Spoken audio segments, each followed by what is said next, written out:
So in case you missed it, sometimes the divergence doesn't work out to be 0. It works out to be a function unto itself. And that means that you can find it at a particular point. You could substitute the values for x, y, and z and then get what that divergence is. Okay, but what does the divergence at a particular point mean? What does it really measure? Well, what it measures is the amount of expansion or contraction that the vector field is having in that particular region or around that point. So let me underline expansion right here and contraction right here. Now we have 2 points we want to consider. So we have a vector field f, which is x squared y, and it's graphed below. And we want to look at the divergence for the 2 points P and Q. Okay, so let's look at Q right here at 1, 1. So at point Q, which is 1, 1, as we move through Q, the vectors are getting bigger and bigger. So at Q, they're smaller and they're getting larger and larger as we move along that vector field.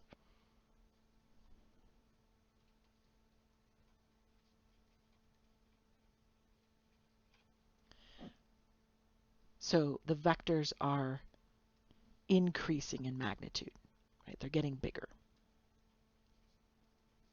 as we move right from Q, start moving out along the arrows of the vector field, along those vectors.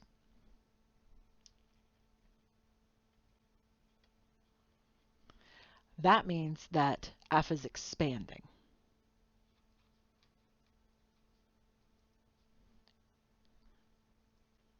Near Q. Which means if f is expanding, that means the divergence of f is positive near Q. Right? It's diverging, it's spreading out, it's getting larger and going away.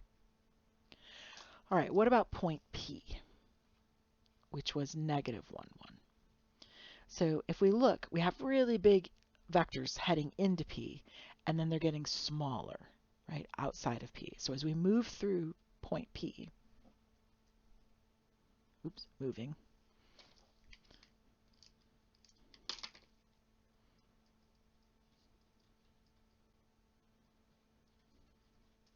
the vectors are decreasing.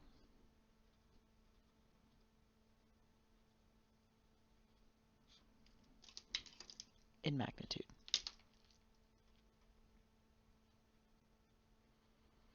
Right, they started off big and then they head to point P and they get smaller. Right, so that means that f is contracting near P.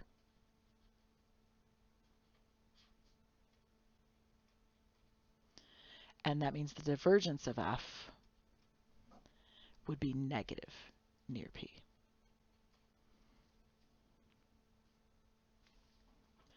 Let's actually check our intuition and let's test it and let's actually calculate the divergence and determine the conditions under which the field is expanding and contracting. Okay, so the divergence of f is the dot product of the del operator and f. And this is only 2 dimensions, so the partial with respect to x, the partial with respect to y, dot product with x squared y. So the derivative of this first term with respect to x would be 2x plus the derivative of the second term with respect to y, which would be 1. So there we have the divergence. The divergence is a function, 2x plus 1. All right, so at Q, point Q, which was 1, 1, the divergence of f at 1, 1 was equal to 2 times 1 plus 1, which is 3, which is positive, just like we said it was.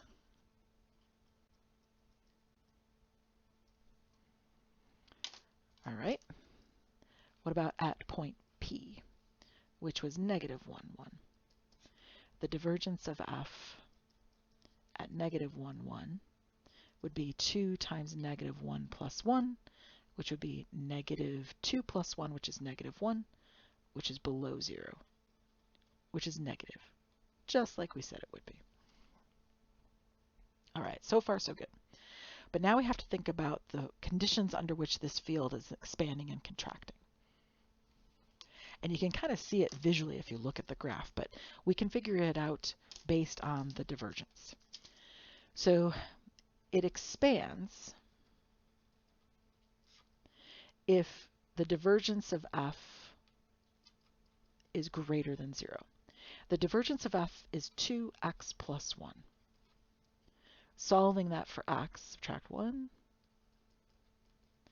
divide by 2. X is greater than -1/2. So if x is greater than -1/2, we are expanding. All right, what about contracting? That happens when the divergence of f is less than 0, which means 2x plus 1 is below 0, which would be the same work, but it'd be x is less than -1/2. Now, look at the graph again. There's a segmented line right here that is x equals -1/2. Right there. To the left of that, over on the left side, we are contracting. So over here in this zone, you can see it's shaded green on my paper. We're contracting.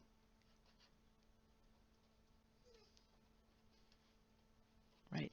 The arrows are getting smaller as we head towards that x equals -1/2 line. Over on the right side of that line, you can see that the arrows are getting bigger, the vectors are getting bigger, and so that means over here we're expanding.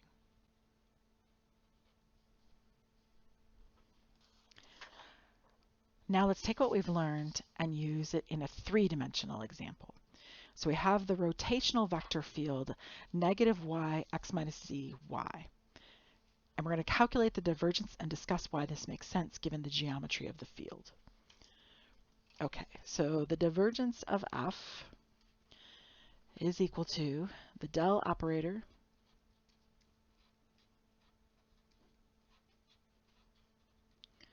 of that vector field. So multiply, take the dot product with it. Oop, that's a z, x minus z, y. Okay, so the partial with respect to x of the first term would be 0, plus the partial of the middle term with respect to y is 0, plus that last term doesn't have a z in it, so it's 0. Therefore, f is a source-free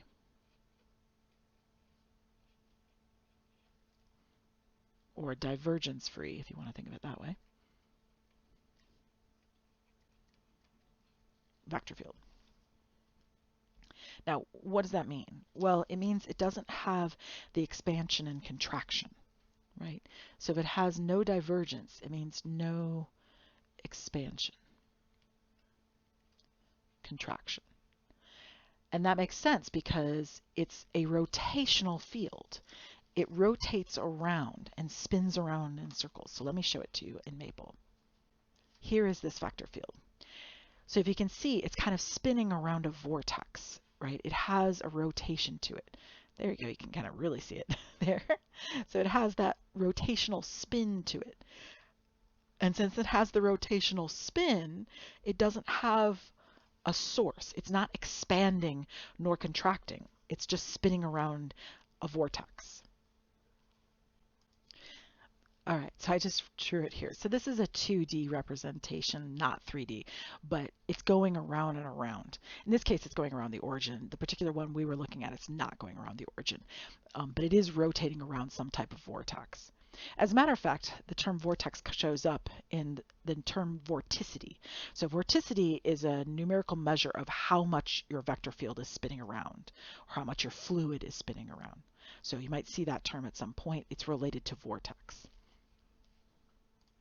And again, if you think of this three-dimensional vector field, you can see that the arrows are all spinning around some kind of line, some kind of vortex. And so vorticity is a measure of how much they're spinning around that vortex. But either way, that vector field is source free. It's spinning around and around. It has no divergence. It's not being sent out. Right? It has no expansion nor contraction. It's just rotating.